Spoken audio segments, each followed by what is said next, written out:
Hey.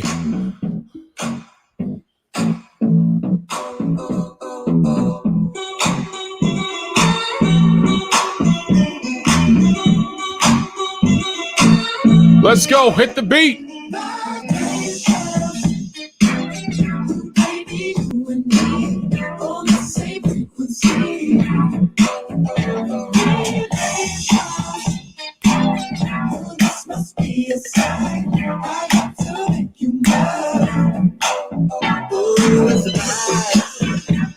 Vibrations. What's up, everybody? Welcome to the late afternoon show. It is your boy Tim Olaure, and we are here on another Tuesday evening, getting ready to have some good vibes. We're gonna let the music play a little bit.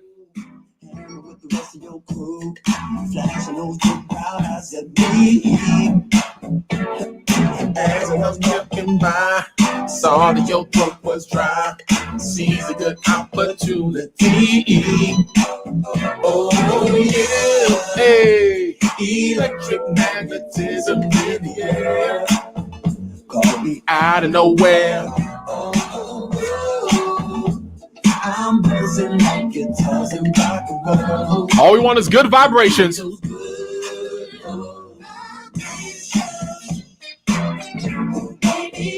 Woo!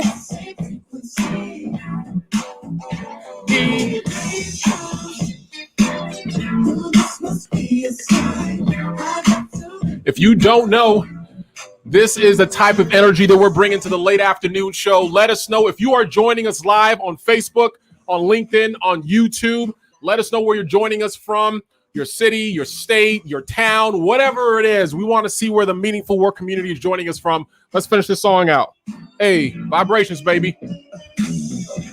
My man Wayne, Atlanta's in the house. What's up, brother?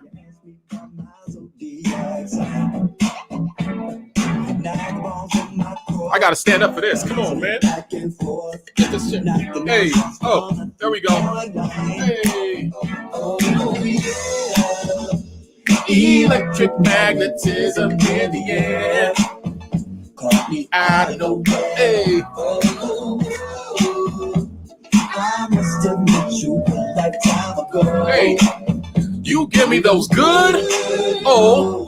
Hey, hey, hey, hey, hey, hey. Let's go. Hey, what's up, Bernard? Bernard is in the house. What's up, brother?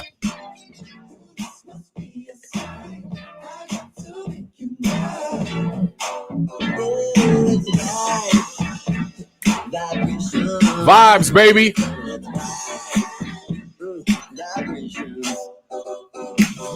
Hey, let's go. Let's go. Let's go. Let's go. Let's go.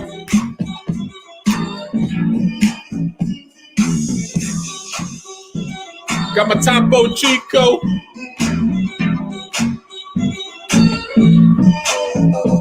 Woo! Come on. Y'all ain't never party like that on a Tuesday afternoon. Come on, let's go. I stood up for Come on. No, we'll put Lenny Kravitz.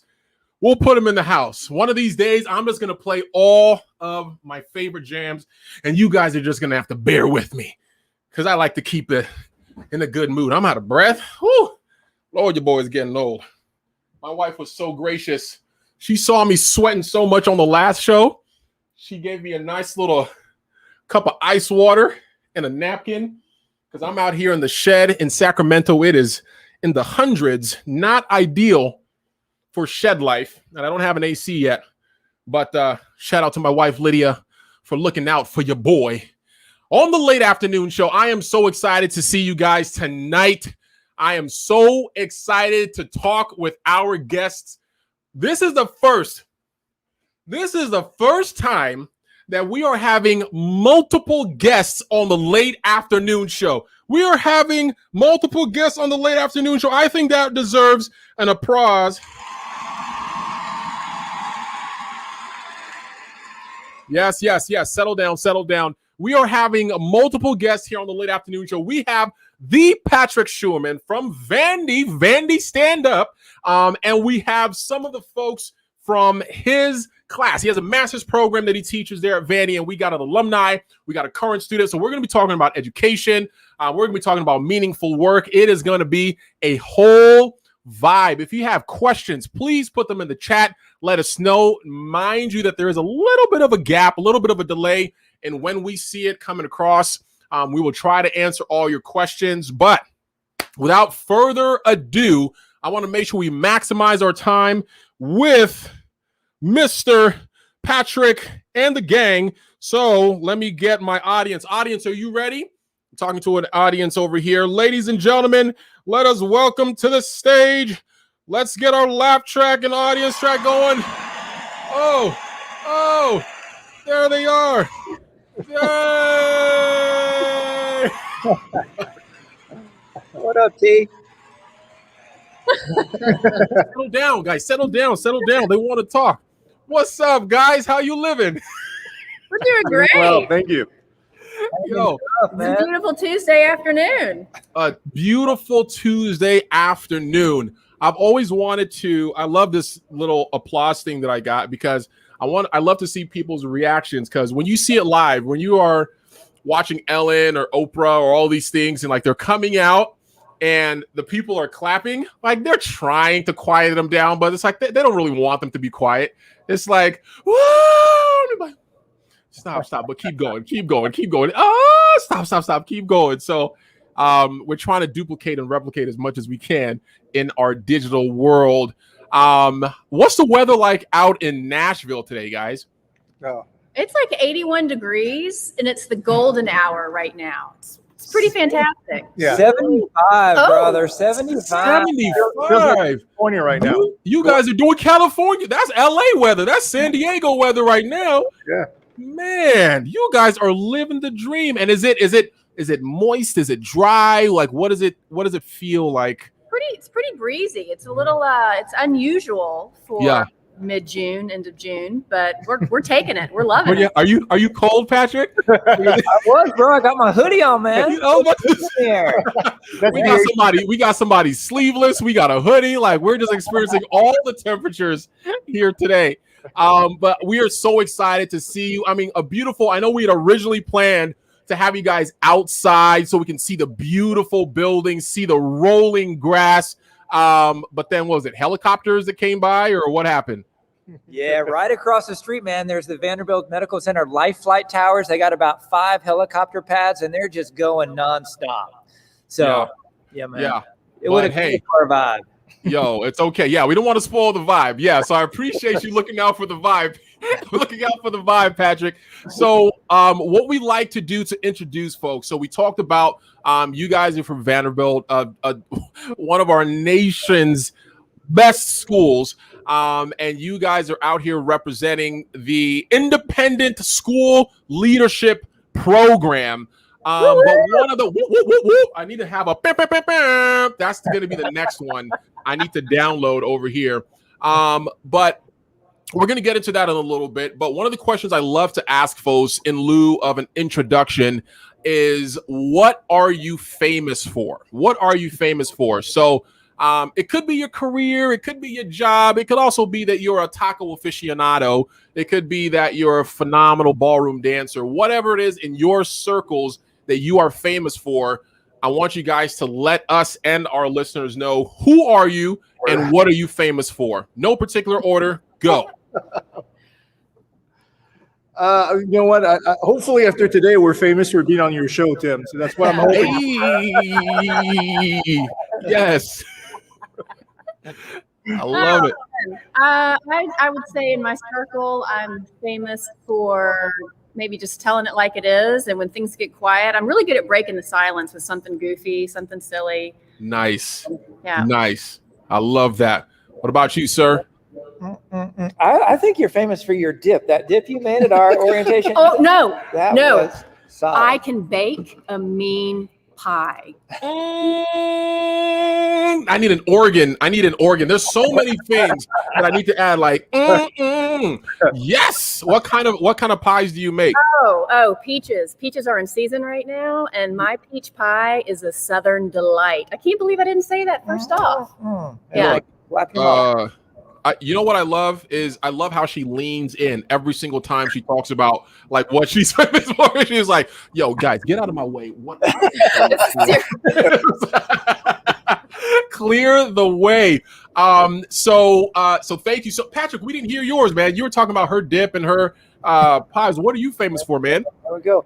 I don't know. The other day, the student said I was famous for my metaphors, man. I could spin a metaphor like nobody's business. Nobody's business. My man is a metaphor master, the MC of metaphors, DJ Patsy S on the ones and twos. Let's go. Let's go.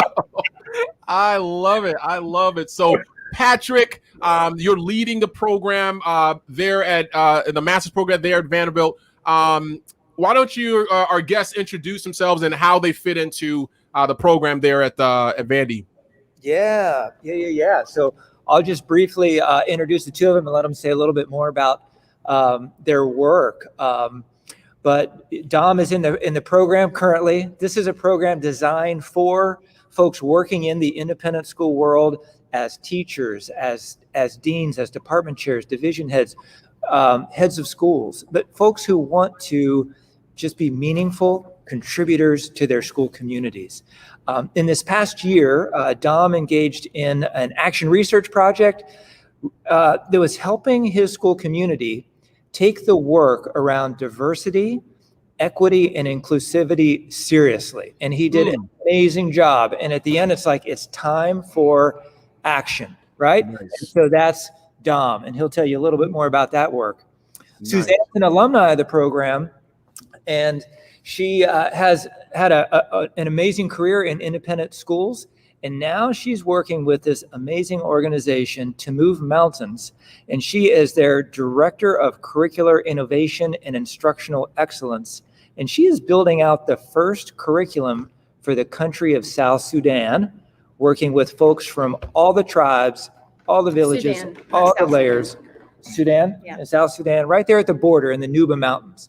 So that's a little bit about Dom and Suzanne and why they're here today. I picked these two cats to be with us. So Dom, tell us a little more about your work in the independent school space. Yeah, well, I'm currently a dean of school life. It's just finished my third year as an administrator.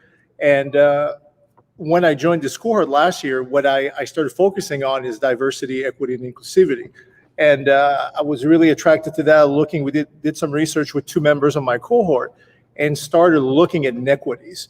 And what we did, we created this document as far as, inequities in the workplace, in hiring, compensating, retaining employees of color. And at the same time, similar things that apply to students.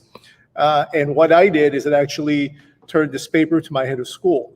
And with all the events that have happened, the last year with Black Lives Matter movement, COVID, how it has impacted people of color, and also, talk about the attack on Capitol Hill, our students also started to voice their opinion and demanding change in a few things. And they offered recommendations, proposals. So it was great to hear the students' voices as well. And we met with our leadership groups, student leadership groups, who told us about their experiences, certain inequities, and offered recommendations to make change. And man, we listened to them. And then based on that, we created action items that we started implementing this spring, and will continue in next year. So it was great to come all together as a community to promote positive change. Wow. The thing that I love, all of that is phenomenal and very important work. The thing that I love is the action, right? It comes out of idea and theory and what we want to do, and really moving folks. I think it's easy to talk about what you want to do or what should be done or what is ideal or whatever, but bringing folks together to agree on what those actual next steps are, and then having the infrastructure and the accountability, structures in place for, how do we track success? Like, how do we look back and how do we, change or modify or pivot? And the fact that you are being super intentional about that, like moving this idea forward, is great. Because I think a lot of folks in the last year, they saw it as like a ripe ground. It's like, oh yeah, everybody's talking about it. Black Lives Matter, inclusivity, equity. Everybody wants to say something or have a statement or be the person, but who's really doing, right? Who's really putting the money where their mouth is? Who's putting the steps in front of the other? Who is bringing people together? And so the fact that you're doing that and taking the lead for that very important, very courageous, often misunderstood work is power to you, man. That's know that I didn't really take the lead. I shared some of my experience, but really it's the voice of the kids. When the kids tell us about their experience, all we did, the admin team, is we just collect that information. They're like, how can we make this work? Yes. So, best of our abilities at this time, this is what we can do. Let's go ahead and do what we can now. So I love it. It's great, man. It was awesome. It's hard. It's great to see the kids getting involved and caring about stuff that's greater than themselves. Yeah. And Suzanne, I want to. Is Susie or Suzanne? Suzanne. So Suzanne, when you shared your title, I think, or Patrick shared your title, curricula innovation. Like, I feel like that needs to be said with an accent or with like, I am the director of curricula innovation. Like this with a Southern accent. Do it with the Southern accent. Let's hear it with the Southern accent. I'm going to lean in for it too. Are you ready? I would expect nothing less. I am the director. And actually, I don't even know what Patrick came up with, but I'm going to actually say my real title, which is the director of curriculum design and development. That sounds like a sweet pie to me. Like I just feel comfortable. I feel cozy. You know what I'm saying? Like I love it. So what does that work entail? Like when you talk about innovation for curriculum, what is that? So so this is a brand new role for me, Tim. I have just been in this position for about a month, but had been working as a consultant for To Move Mountain Project since about November. Having had about a 21-year career in the field of education as a teacher and a graduate student and all that good stuff, I decided to actually walk away from the brick and mortar school setting and kind of jump into the world of nonprofit, which I have to say, I would not have stumbled upon this incredible opportunity had it not been for Vanderbilt's independent school leadership program. That's how I crossed paths with this organization. Nice. Maybe we'll discuss later, but in essence, I am partnering with an incredible team. It's a small team, this organization, but we're doing really big things with the Ministry of Education in Sudan, in the Nuba Mountains of Sudan, in the Blue Nile region of Sudan, partnering with a collection of stakeholders, teachers, parents, students, just other community leaders to design a curriculum, the first of its kind that is really contextualized and honors their culture, their history, their lifestyle, which they have not had. And, listening to you talk, Dom, it's kind of like one thing that we have in common with the work that we're doing. I feel like we are honoring the voices of the people. We are serving as these, a servant leader, if you would, and empowering others to give their voice. So that is awesome. That is. How did you guys come up on Sudan? Like, how did you guys pick that as a region? Or was it work that was already going on and you partnered with? Already going on. So To Move Mountain Projects, just a very kind of quick little snapshot. This organization was born out of a family, essentially. Ryan Boyette, who is the founder, he and his wife, Jazeera, they met living in the Nuba Mountains. And Ryan had been living there for about 15 years, doing a lot of humanitarian work and reporter work. And he met and fell in love with Jazeera. And they have 2 beautiful children and lived there for 15 years. While living there, something that just kind of kept rising up in the community was this desire for education, because people in this culture truly equate education to freedom. And so Ryan has just kind of dedicated his heart and soul to creating this organization that is seeking to kind of fill the gap and provide access to high quality education where it hasn't been. So, wow. You guys are superheroes. And the common denominator, the master MC himself, master metaphor.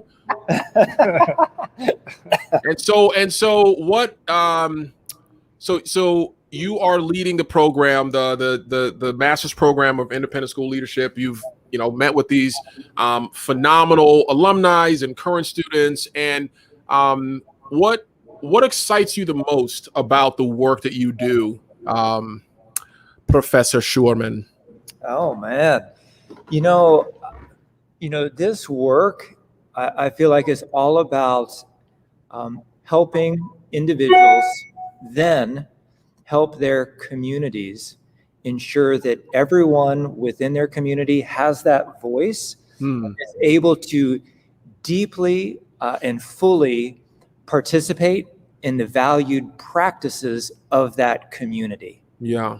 Right. And so, yes, it's about independent schools. It's about leadership. Yeah. But if you take that away and look at its heart and its essence, it's really about a group of individuals who are committed to doing transformative, meaningful work in their communities. And it happens to be independent schools. Yeah. But the work that these folks are doing really transcends a lot of boundaries, as we just heard. And we're going to take a quick little break or a segue.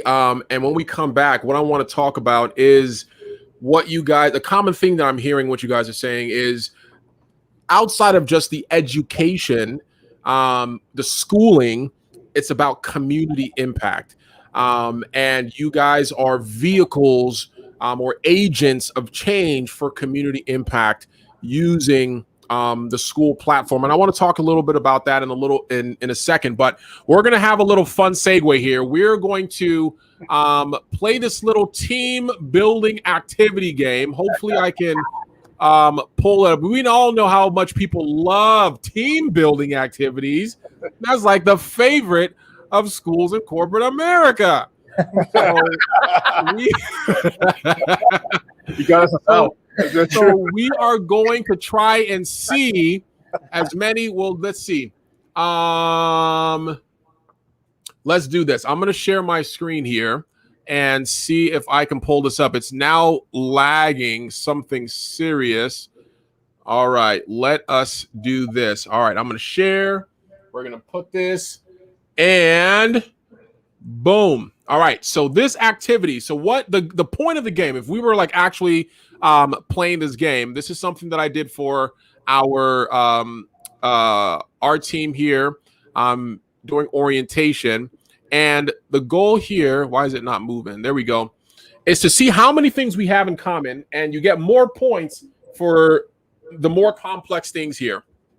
So what we're going to do to make it conducive for here is we can sing a song together. We can find where is it? Favorite animals. And so we're trying to see something that we can do that ties us all together. Favorite sports teams.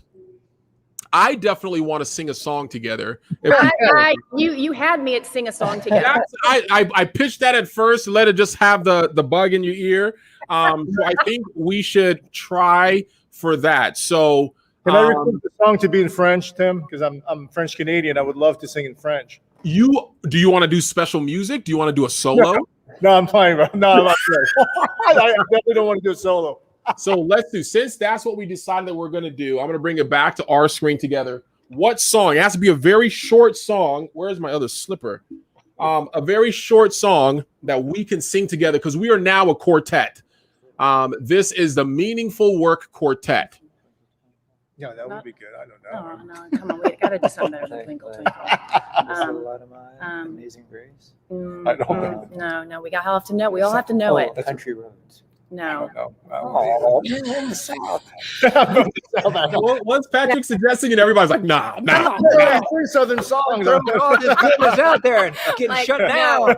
No, we need something a little funky. A little Something. Let's see. We can here. Does anybody have a birthday coming up? Patrick does. Oh, there you go. Patrick, when's your birthday, dude? Just a week after you'll be here in Nashville. A week after July 9th? Yeah, Ooh. man. How Okay. about Stevie Wonder's happy birthday? Happy birthday to you.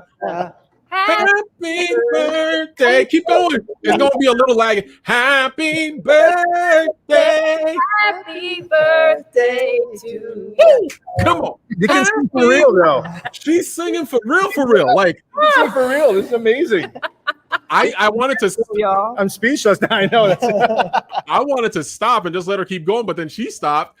She caught on. All right. Happy birthday. Happy birthday. Oh, y'all don't know that part? Is that extra? I don't. I'm blushing, but you can't see it. Well, I'm glad we could do that. Every time you try to sing with folks on Skype or digital, like it lags a little bit. But Susan, are you going to be there July 9th? I will be here with bells on. All right. We need to. I want to hear that singing in person. So well, we do a lot of karaoke the weekend of alumni weekend. So I am there like swimwear. So I want to touch on something that I was mentioning before. There are a lot of folks that feel like our education system is not what's the word? I want to say this properly. Broken. It's broken. It's not really giving students what they need for real life. Making the right, decisions for college or making decisions for real life. After school, equipping them, properly, that we're kind of like set in our ways of how school and assessments and testings and, how folks, matriculate through. I want to ask you guys, since you guys are in a program or leading programs that talk about school leadership and administration, do you guys see that? Do you see that there are some gaps or opportunities in training and education? And if you do, what are some things that we can do about it? Or maybe you don't. What do you guys think about that? I having come from the public school world for a while, there was definitely kind of early on in my career, there was just a lot of emphasis on, testing, which, a lot of people would agree that doesn't really promote critical thinking, right, and independent thinking and problem solving, right? Yeah. But I think that there's been a shift away from that. And definitely in a lot of independent schools, just because there's the luxury of not being, boxed in by all of the standardized testing. Yeah. And when we say independent schools, are we talking private schools? Yes. Okay. Yeah, I agree with that. I actually taught 12 years in the public school system in the state of Florida, and it's true. I agree with that as well. What we're seeing now in independent schools, there's a movement towards balance, right, and wellness overall. What we've seen is in the last several years, kids are putting a lot of pressure on themselves, right? And everything is like, I want to get good grades, I want to get to a good college, whatever that is, and this is what the focus was on. I think now for the last few years, it's more about what is it that you want to do? Who are you? What are you passionate about? And how can you use that to better your community, like we started talking earlier on. So I think I know that in the independent school world right now, the focus is shifting a little right now in what I believe to be the right direction. I love it.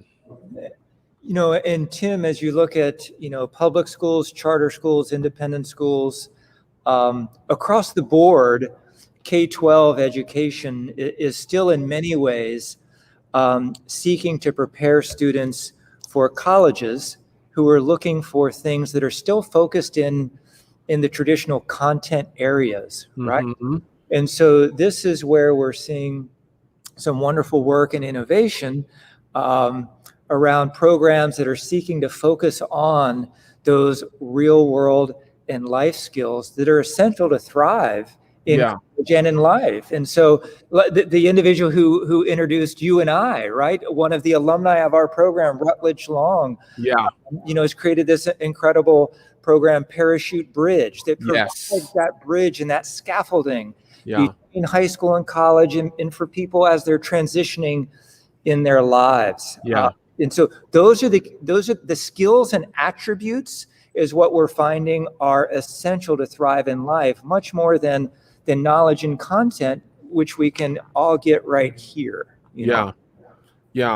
And to touch on the point I was making before, as far as like that move to more community impact. So I work in healthcare, Adventist Health. We're moving from what was traditionally a healthcare system, right? Sick care. You come to the hospital when you're sick, you get taken care of, and you go out. Now we're moving towards being more of a well-being and transforming our communities so that the interaction with our organization is not just when folks come to the hospital, but how do we help folks live longer, better? So that could be by way of products and services, better roads, better families, like, all these different things, and being really, really ingrained in transforming the community from a holistic health perspective. Now I'm hearing that you guys in independent school are looking at it from that standpoint as well, not the traditional go out, teach the book, assess, grade the test, and like go back. How can we partner with, transform, and get involved with our communities? What kind of impact are you guys seeing that approach having, either demonstrated in the past or future forecasting that community approach is going to give? Something that I've really seen that I'm incredibly grateful for is, seeing students learn how to engage in dialogue and engage in conversations where there are different perspectives, at play. And that's something that is has been a lost art. How do you agree to disagree? How do you disagree respectfully if that's what needs to happen?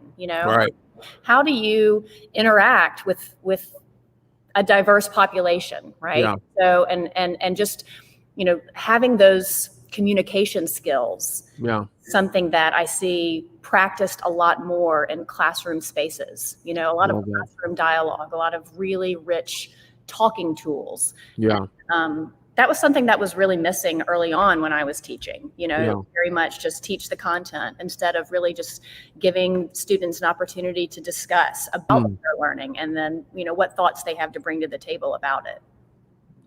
Absolutely. Any other thoughts, Dom and Patrick? I have one more question, but I want to make sure that we do everything. Also, something that I really like in the independent school system is the emphasis on service learning, where we have our students involved in the community, but in a way that they learn, that students learn from each other. So even if they don't go to the same school, you learn from other people you're interacting with. It's easier to understand differences and also see all the different perspectives that are out there.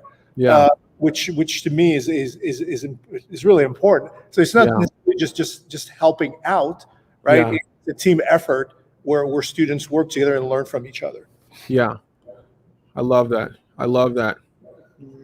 Across the entire education system this past year and a half, these issues around wellness have just really risen to the forefront.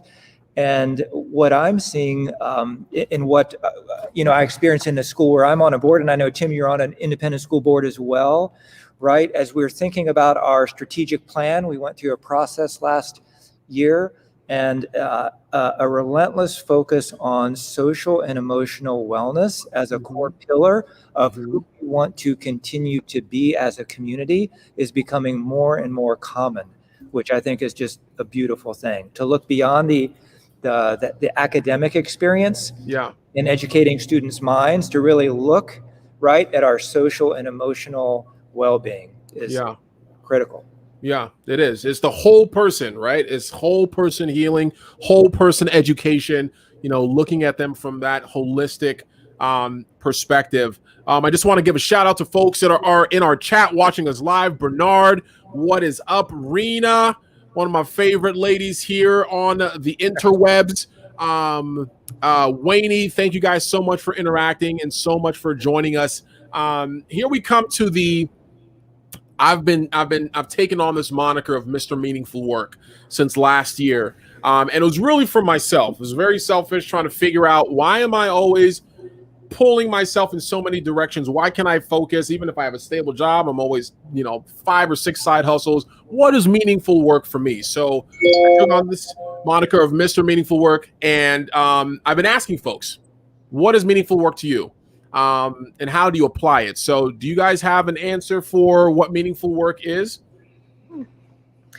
I'll jump in. Just something that pops off the top of my head. Meaningful work for me as an educator and in this new position is finding a way to empower a group of people around a common goal, to reach that goal, whatever it may be, to kind of like harness a group of people together that have a collective passion, that are setting out to do some meaningful work.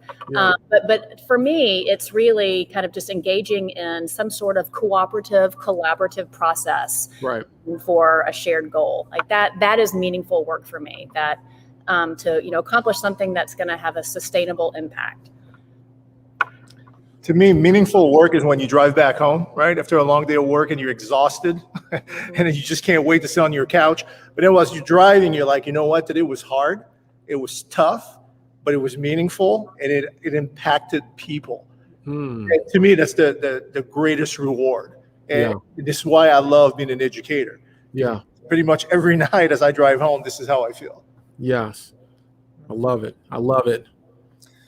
And Tim, the kind of the word that pops into my mind is transformation and transformational experiences. To me, what I find most meaningful in this work within our program community is it kind of comes down to 3 things, right?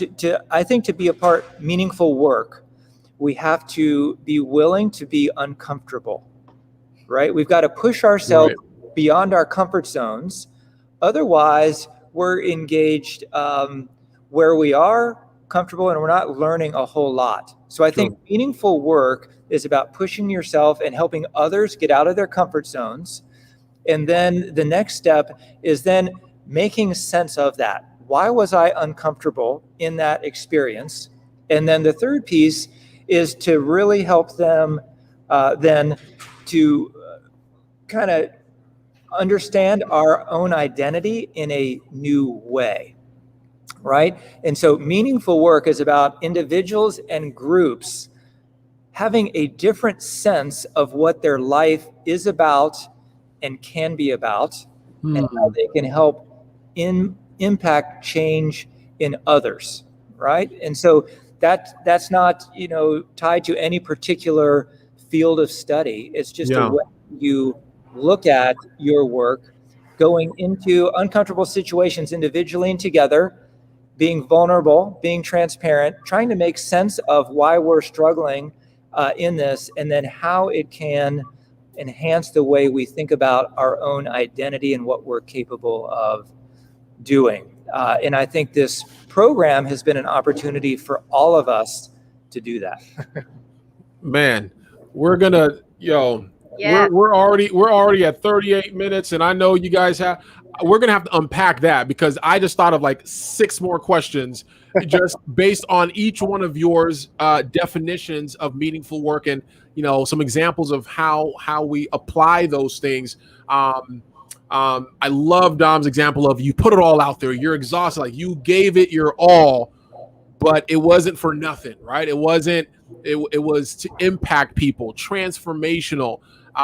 One of my friends, her name is Dr. Mohammed, and she's in learning and development and education, and she talked about how teaching and education is like you get to watch miracles every day. like somebody being able to rethink something. I mean, the fact that you're talking about, Suzanne, about freedom, right? How do you package and present freedom, to a whole community? And it's like, through that education and through that work. And so, again, I have to wrap it up because we can't go on. This is not one of those 2-hour podcasts, but we have so much juice. And so, guys, really appreciate it. For folks that heard the hint, I am going to be joining Patrick, Dom, and Suzanne for an alumni event on July 9th, and we're going to be talking about meaningful work. We're going to be getting to meet some of the cohorts. I am super excited about that, and just can't wait. So what we're going to do to bring us home is I was dancing by myself at the beginning, and I'm going to put our outro music, and we all going to dance together as we end up this live. Everybody that was with us today, I am so happy that you joined us, and we have another show next week, next Tuesday, that you do not want to miss. Come on. Don't do this to me, Spotify. Oh, man. That's how you feel? Oh, that's how you feel, Spotify? Oh, here we go. No, we in there. All right, ladies and gentlemen, thank you so much. We're going to see you next week on the late afternoon show. We got about 30 seconds of a dance out. Let's go. Patrick with the face shape. Hey, let's go. Rock it. Hey, let's go. We'll see you guys next week on the late afternoon show. We're out. And